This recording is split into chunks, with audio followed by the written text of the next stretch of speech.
But again, I'm struggling with my pushes, clean Hmm. pushes, Hmm. and then when I do knockdown. So yeah, but I'm having I'm pushing too. Not that I'm pushing too hard.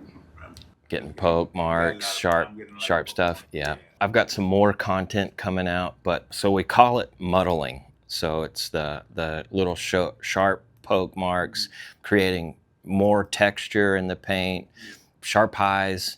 All of that comes from a place of there's usually there are a few things that lead to it, but the three that I see the most, one is too sharp of a tool too early.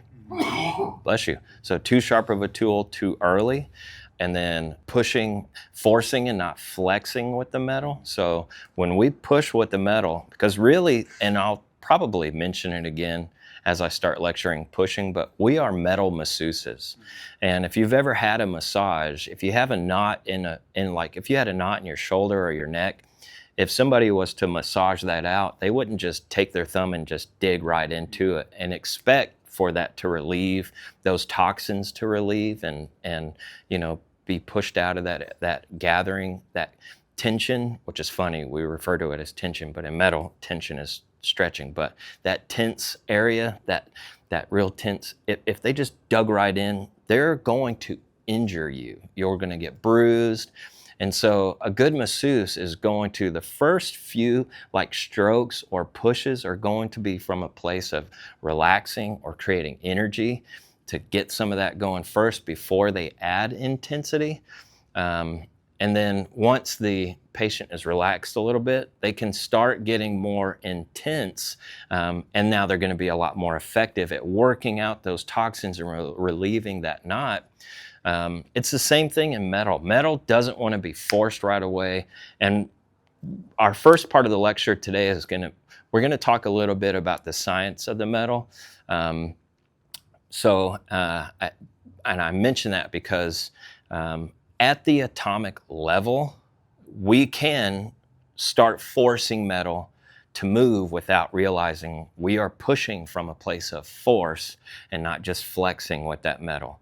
So if we're pushing with that metal and there's nothing fighting it, any stored energy, any other kind of features, if we're pushing that metal, it should move. If we have the right tool selection, the right technique, the metal should move. And when it's not moving, that means there's something else that needs attention first. And so yeah, too sharp of a tool too early, forcing instead of just flexing with the metal. But also there's a mentality side to PDR, which we'll also address during the push lecture. Pushing is not just physical, it's also mental. There's a guy, Ben Carson. It wasn't coming to me for a second. Ben Carson. Do y'all know who Ben Carson is? So he was a brain surgeon. John Hopkins. That's probably our premier, highest level of brain surgery hospital here in the States. And Ben Carson, he wrote a book called Gifted Hands. He was a world-renowned brain surgeon. Now, I think I don't know what he's doing this administration. I should probably know that, but I don't.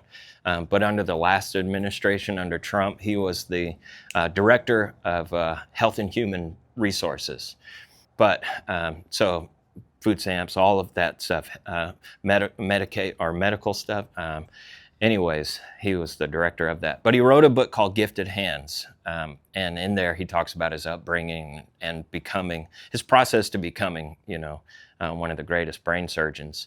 But even the most gifted brain surgeon in the world, if he stepped into the surgery room, if into the operating room with something life-changing on his mind, that's going to have an impact on how he operates. He's the most talented operator, but if he had something that was back of his mind, an event happened that morning, death in the family, illness, something like that, if he allowed some of that to go into this, there's a chance that there's going to have an impact on that procedure, that surgery. There is. And so it's the same thing with us. We could be the most talented, we could have the best tools, we could have I know the science, I know the push procedure principles, I know all this stuff.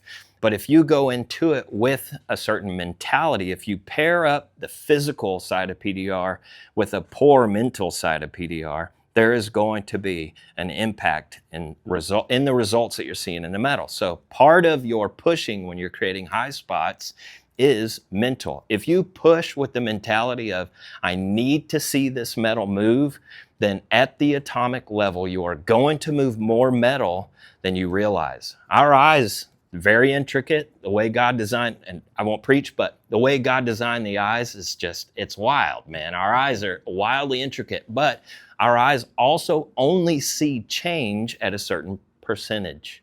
We don't see the change at the atomic level, okay? So if I go in there and push, if I push and I don't see any change, there's a good chance that I'm going to want to push a little bit more to see that change happen. And when you do that, you're actually changing more metal at the atomic level than you realize. And by the time you see the change, sometimes it's too much.